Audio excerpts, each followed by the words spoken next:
আসসালামু আলাইকুম। রাশিয়ার টেলিভিশন সাংবাদিকের ওপর সরাসরি হামলার ঘটনা ক্যামেরায় ধরা পড়েছে, যা আন্তর্জাতিক মহলে নতুন উদ্বেগ সৃষ্টি করেছে। ইরান দিনের বেলায় ক্ষেপণাস্ত্র হামলার ভিডিও প্রকাশ করেছে।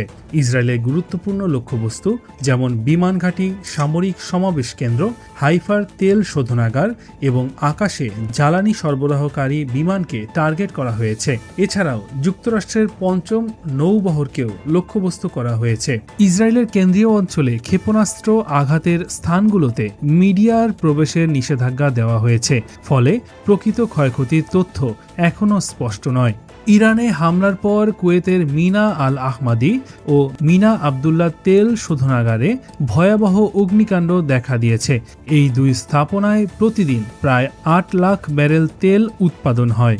সৌদি আরব জানিয়েছে তাদের একটি তেল শোধনাগারে ড্রোন পতনের ঘটনা ঘটেছে। এদিকে ইরানের সামরিক কমান্ড সতর্ক করে বলেছেন, জ্বালানি স্থাপনায় হামলার জবাব কেবল শুরু হয়েছে এবং তা এখনও শেষ হয়নি। মধ্যপ্রাচ্যের পরবর্তী আপডেটের জন্য আমাদের সঙ্গেই থাকুন।